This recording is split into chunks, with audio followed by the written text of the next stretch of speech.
Hi, this is Brian here, and just wanted to record a video, and this is the top 10 things you can do not to support me. The reason I think that this is important is because people ask the question, what can we do for you? How can we support you? Is there anything we can do? That part is fantastic. I appreciate that. But there are third things you can't do. Just to let you know, the precipice for this video is that on Thursday of last week, the sheriff's officer came to my door, and when I opened it, he said that there's been an accident and I need to call. At the same time, almost simultaneously, he gave me a piece of paper with the coroner's phone number. Obviously, an accident and coroner are two totally different things. I asked him if it was a Colorado number. He said he wasn't sure, but I was positive that, knew that notifying next to kin, it had to be my son Ryan. So in full transparency, Ryan died last Thursday morning, I think it was Wednesday or Thursday, and it was from an overdose. Preliminary is that from fentanyl, although toxicology tests have not come in yet. Autopsy was inconclusive, but it was one of those things that, I know everybody that I've reached out to has had, there's certain commonalities. I said, when you reach out and tell somebody that, your son's died, the first question is, how did it happen? And then, especially since it's the second time for me, the second thing people say is, I don't know what to say. And really, there is nothing that can be said. I mean, if you look at, just simply, statistically speaking, there's no possible way that, what are the odds? But it is important for me. I don't think that, people say, well, when you're ready to talk about it, well, there's never it can never be too soon to try to help somebody else. Never too soon to talk about the real issues. And just to let you know, I read somewhere that opioids killed more people than all of the U.S. soldiers in Vietnam just last year. We can say that we're in a COVID crisis. We can say but the opiate crisis is something that we don't really talk about. And fentanyl is something that is decimating communities, families, the workplace. Also, my son Anthony died about a year ago by suicide. Suicide is also something that we don't necessarily talk about. It's kind of taboo, as even death itself. So maybe this will be able to help somebody else. Hopefully, that's my intention. This isn't just for personal, this is from professional. We don't, how can you not support me is not just from a personal level, it's a professional level as well. Everybody's going through something. Everybody's doing the best they can. It may not be something like a loss of a child, but everybody, longer you live, somebody who has died. Everybody grieves differently. Everybody experiences pain, but in a unique way. And my way is not going to be the way for everybody. People have said that, I'm strong because I, do say a video like this, but that's kind of unfair to the people that grieve in a different way. Pain is kind of like a muscle. And I've had a lot of exercise in that department. So it's something that, other people may not have had like I have. So, and if you know, just because I'm doing this doesn't mean I'm a mess. Doesn't mean that I don't, I'm just somebody that's very private, and I do those things, you know. I grieve in private, I cry in private, I don't really talk to people, and I can say that Ryan was not only, you know, it's not just losing your son, but Ryan was my best friend, and especially after Anthony died last year, you know, we became much closer. And know that, you know, in terms of being an accident, there was no way he would ever want to do something to hurt myself, my parents, his, you know, cousins, aunt, uncle, friends, loved ones. But, you know, for those who have said that, reached out to me and said life isn't fair, well, it's not. It's one of those things that it's just not. If you can do one thing for me, just don't feel sorry for me. You know, I don't grieve over what I've lost in the sense of time allocated. I spend more time in just being grateful for what I have and had. I think I have been fortunate enough to, you know, known two of the most amazing men who have ever graced this planet. And the people that have known him can testify of how incredible both Ryan and Anthony were. So let's get to this. What are the ways you cannot support me? 10 ways. Number 1, you can't support me by hurting yourself. You can't support Ryan or Anthony or anybody else by hurting yourself. Physically, mentally, spiritually, emotionally. That includes drugs. You know, we're a society, our coping mechanisms aren't exactly healthy. And when I say drugs, I mean also alcohol. You know, if I can say one thing, stop hurting yourself.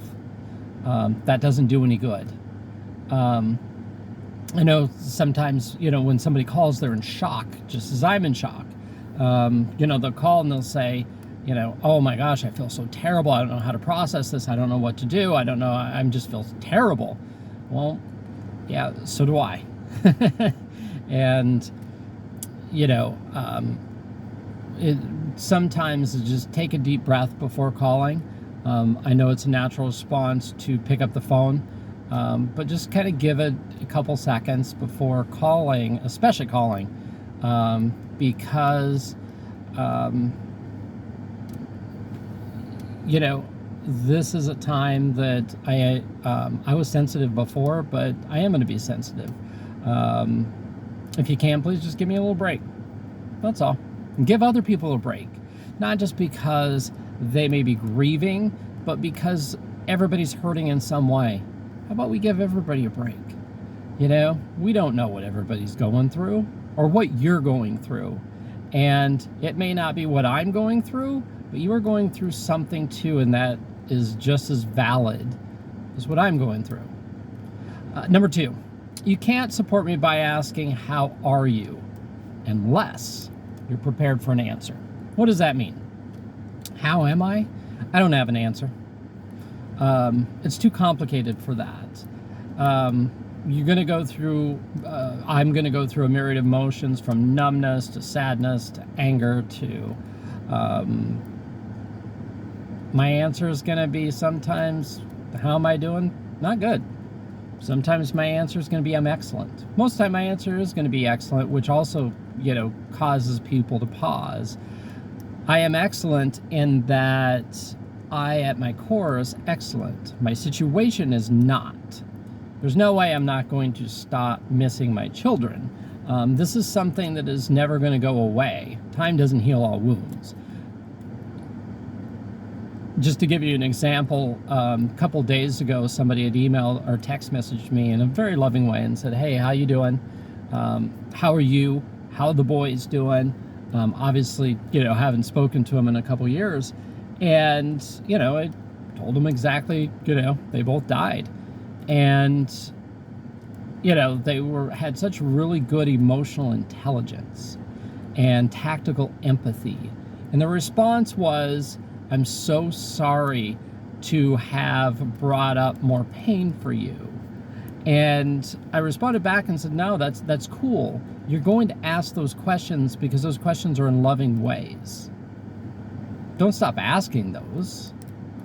But for me, it's going to be something that I have to deal with for the rest of my life, because every new conversation, when you start getting to know somebody, they're going to ask, do you have children? How are you, or if they know you, how are your kids?" It's not going to go away. Sometimes I'm going to answer okay, sometimes I'm not. Just depending on where I'm at. I can tell you that, it's been a year, and, I was in my car last week and turned on a song and found myself crying. Those are the ways that, I'm open with the fact of when when I feel like crying, I cry. When I feel like whatever, I just feel more comfortable doing those things in private.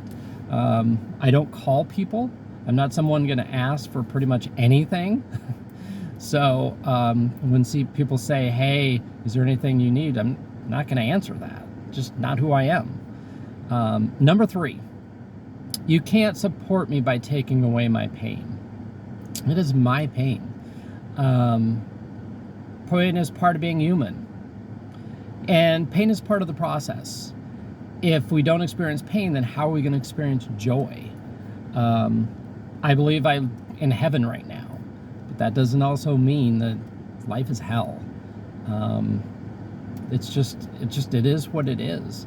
I embrace the pain, so to speak, in that I kind of don't feel sorry for me. You can be sad, but just don't feel sorry for me.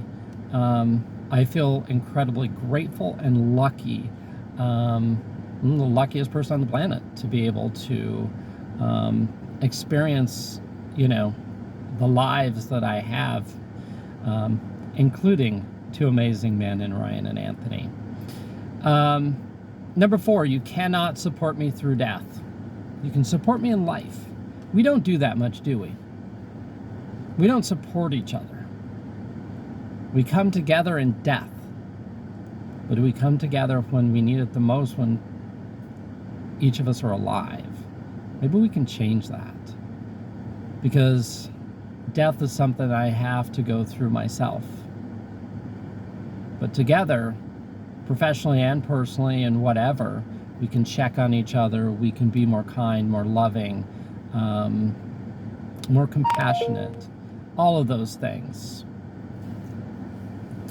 And you can't support me, number 5, by asking how it happened and if I want to talk about it. Here's the thing. Instead of asking, do you want to talk about it, you can change that to, do you want to talk about them? Do you want to talk about him? Do I want to talk about the event? Do I want to talk about death? No, because it doesn't change anything. I'm going to be sad. I'm going to have moments. I'm going to go through being a mess. That's part of the process. I want to talk about him. In Mexican culture, and if you know me, you've heard this, is that they have 3 deaths. The time someone dies, the time someone goes into the ground, and then the last time someone mentions their name. So you might get, Ryan had said this, that, there's people that get so irritated, he feels like that he talks about Anthony all the time. Well, I'm probably going to talk about my kids a lot. And I also am not going to. There's going to be times I don't want to talk about it. And, that's not going to be just a week. It's been a week. I have people that are like, "Oh, how you doing?" It's like, it's only been a week. It's not a year. It's not 2 years. In some ways, a week has seemed like a year, just the way it is.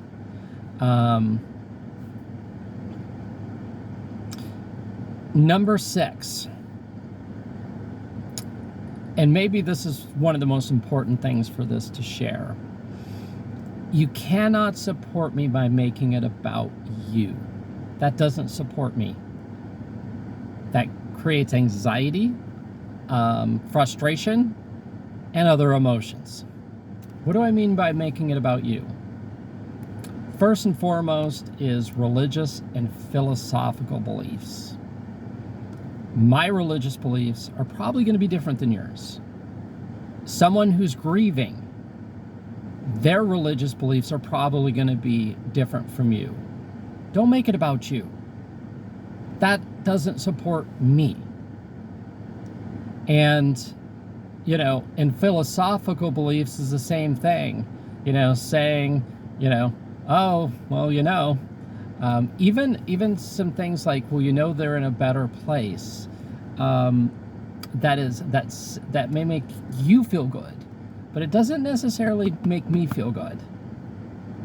So I understand that you're trying and you're doing your best, but that doesn't support me. I love you, and the people that are doing it, it's just being able to, with communication, it's a dance. And in this spot, just less talking and more listening, which is, again, both on the personal and professional side. Number 7, you can't support me by making unrealistic expectations. Don't ask if I'm there for you 24/7 if you need anything at all. I wake up at 2 o'clock in the morning. I wake up at 4 o'clock in the morning. Do you really want me to call you at 2 and 4 o'clock in the morning? No. Those are my time. Those are things I have to go through. Those are the things that are a part of what I have to do with. My answer is, when somebody says, is there anything you need? My answer is always going to be the same. 25 million or 125 million. That means that I can help 125 million people in 125 million different ways. Helping other people makes me feel good. So there you go. I'm not someone who's going to, if you say, if there's anything you need, I'm not going to call. I'm not going to reach out. I'm not going to ask for anything. I'm not alone in this. There's a lot of people that have my personality that don't like to ask, that don't like to reach out. So I'm not going to. You can't support me by acting like they're ghosts, or worse, never existed. Goes back to the Mexican. They have names, it's okay. You can say their name, it's okay. In fact, it's appreciated. If you can't handle this, avoidance is one of the, coping mechanisms. And I know that, a lot of you have children, hits too close to home. A lot of you have people that, everybody has people that, longer live, that someone has died. This also comes real close to home, because guess what? You're watching this, everybody's gonna die. There's none of us that gets out of here alive. So, understand that this, and I love when people will say, hey, this is just too much for me. Awesome, thank you. I appreciate you expressing that. That's cool. I mean, there's things that I can't, so we all have things. We can't be everyone to everything as well. We can't be in a place where we're,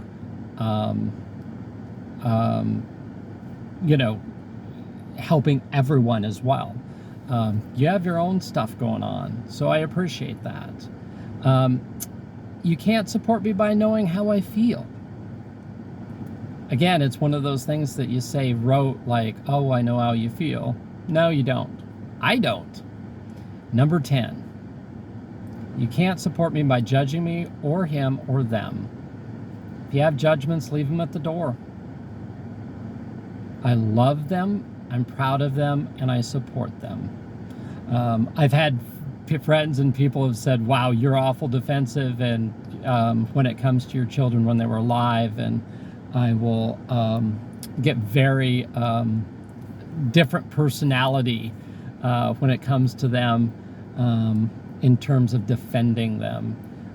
Yeah, I go to kind of a different place because I will. And we'll continue to do that.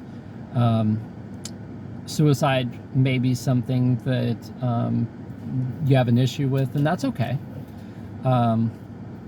Frankly, I just don't want to hear about it. And I hope you're okay with that. Overdose, you know, that is something that happens in families no matter what it is.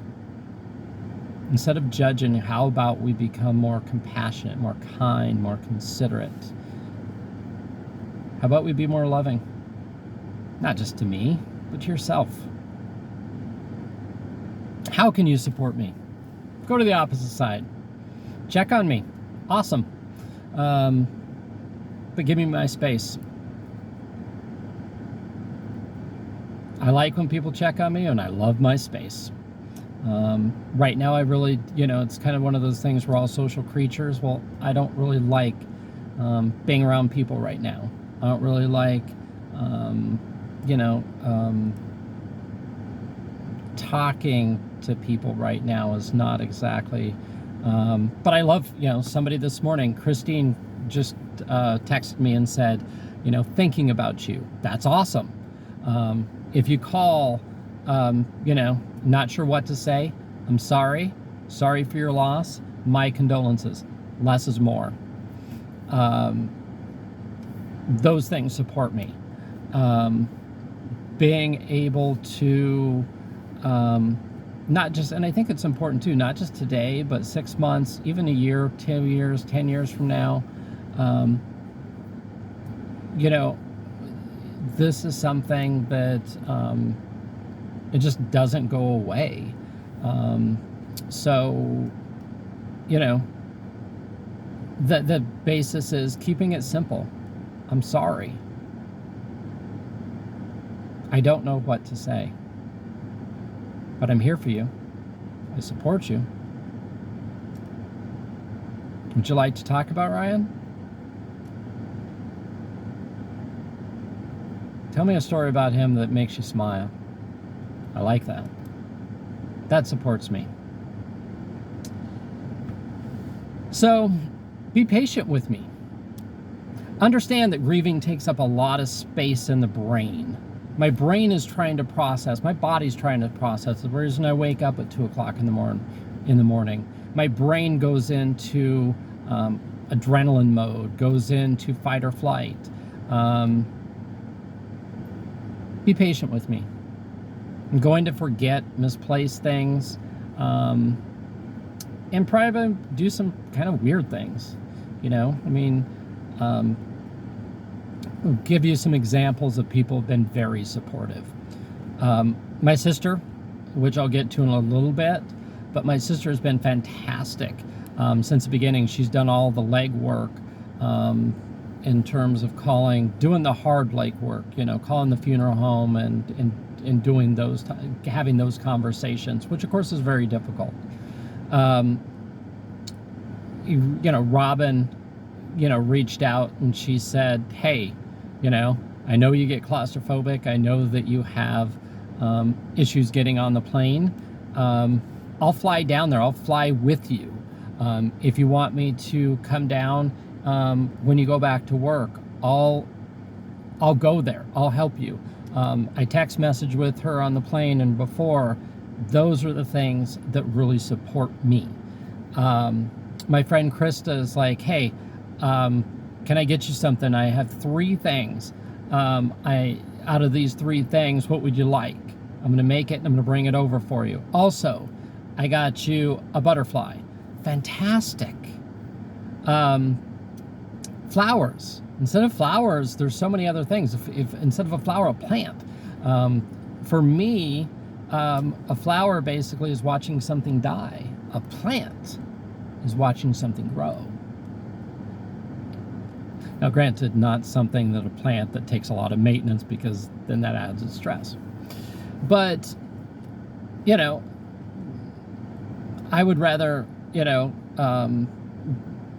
have those things.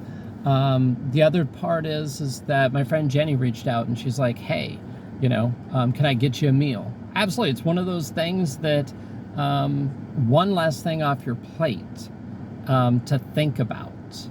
The other one is my friend Linda was, she's an acupuncturist. Hey, text me when you have time and we'll get you in. We'll do some acupuncture. That's her skill set. That's what she does. I'm not going to ask, but that is so kind and considerate, and that supports me. Find out what that is. And this goes even from a professional side. When we ask for referrals, hey, do you know anybody? No, I don't know anybody. But you do know somebody. So being more specific. So say, for example, do you know somebody who is recently retired or just got out of residency?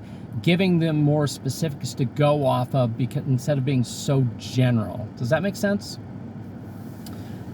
God, I gotta tell you, laugh with me. I like to laugh. And going back to support my friends, support yourself. Have a great day today. If you want to support me, have a great day. Go out, be the best you can be. Don't wait till tomorrow. Don't stop. I mean, we do this all the time. Well, all of a sudden somebody dies and this is going to give us perspective and we're going to change and we're going to do something. No, we don't. Our brain is based upon patterns. So we got to break up the pattern. We got to change what we do. So maybe we do something different. Maybe we be more kind and compassionate, more loving, less hurting ourselves. It starts with ourselves. What do we say to ourselves? How do we act to ourselves? Do we check on people? Do we make sure that they're okay? Do we say loving things, supportive things? Or do we shame, blame, and punish? Support my sister. Want to tell you, last year, Haley, and this is a big shout out to Haley. Haley and Trenda last year created a GoFundMe for Anthony and really got the ball rolling. Certainly not something I would do myself, and certainly not something I would ask. But I got to tell you how much that helped. I'll also tell you where those funds went to. I mean, I think, people will ask, well, where's that going? Well, I'll tell you. Travel expenses, funeral expenses, all of the unexpected, and not only my travel expenses last year with Anthony, but one of the things that was so beautiful last year was being able to have Ryan come down and having Ryan with me and us going through it together when Anthony died. Having that this year, my sister paid for the funeral. My sister paid for my not only plane ticket, but my first class plane tickets. And, we as a family kind of have this thing, and I want to do this nonprofit when I get to a place where my nonprofit is, I'm not smart enough to know if trickle down economics work, but I have a trickle up theory. It goes something like this. If I take care of myself, I can take care of the people I love and care for, right? Then they can take care of the people they care for and this and this. The same principle is economically. If I can give money directly to someone I know, then that helps them, and I know exactly where it's going. I know that that's what is helping them. Whenever I have money in a budget, I try to go and give to someone I know directly, with the caveat they don't tell anybody, and that, hey, go help somebody else. But it's just like the principle of when I'm out in my old neighborhood. It was so funny. I would go out and I would, I go do crazy stuff like making lines when I mow my lawn to make it look really nice. It only lasted for a day. But, you know, go and do really nice landscaping and making sure that it was, and how all of a sudden the next door neighbor goes, oh, wow, that looks great. Maybe I should do this and this. And then pretty soon the community looks better, and then the community looks better than that. It just keeps building and growing upon itself. And I guess the biggest thing is that you support me by showing up. And you also support me by not showing up. I'm unconditionally grateful for everyone and everything. I'm grateful for the people that have been there and haven't been there. I cannot judge what people are going through right now. I cannot judge where you're at in your head, what sickness and you know, your own grieving and your own hurt, pain, trauma, whether it be from childhood, whether it be as an adult, all of those things, I cannot, it's not my place. It's not about me. What I can do is support you unconditionally. I can say I'm proud of you, can say I love you, and that we're all in this together. We all have something to contribute. We also have, you know, not only are we all not going to get out of here alive, but we're all alive. And while we're here, you know,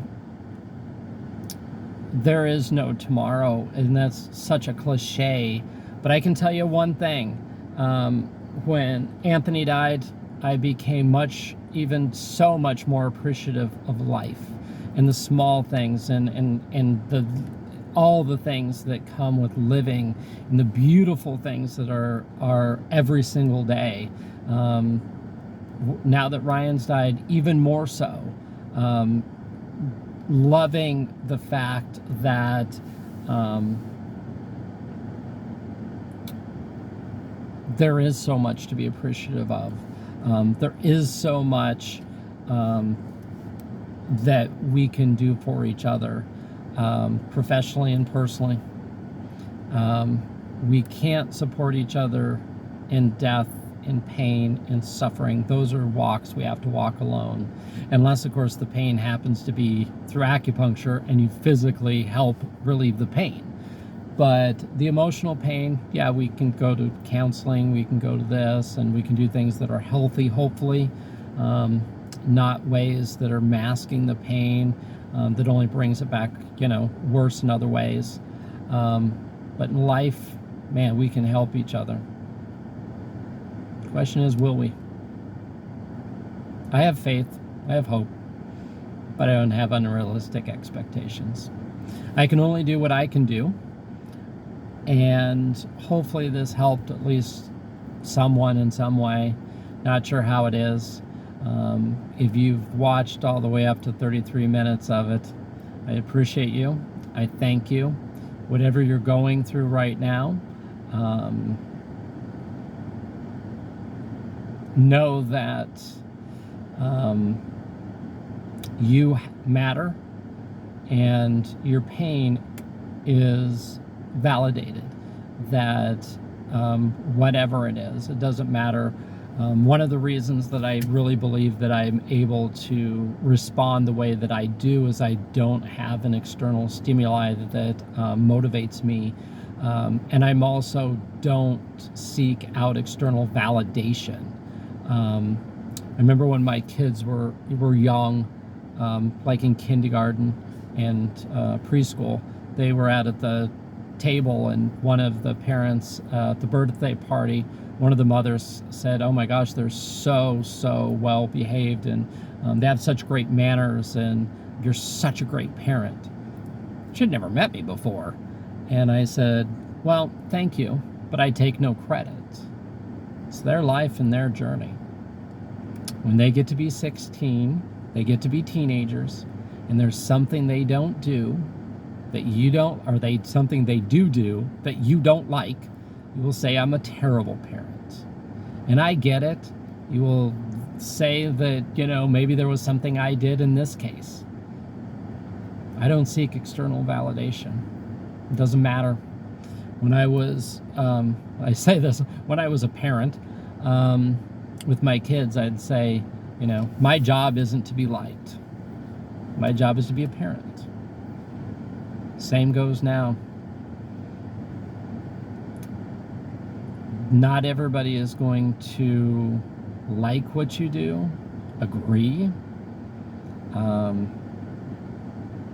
but I think you're doing the best you can, and I think you're pretty awesome. We may not even have met before. You may have no idea who I am, but I think everybody's doing the best they can. Not in terms of pure potentiality, but the best that you can with the resources you have available.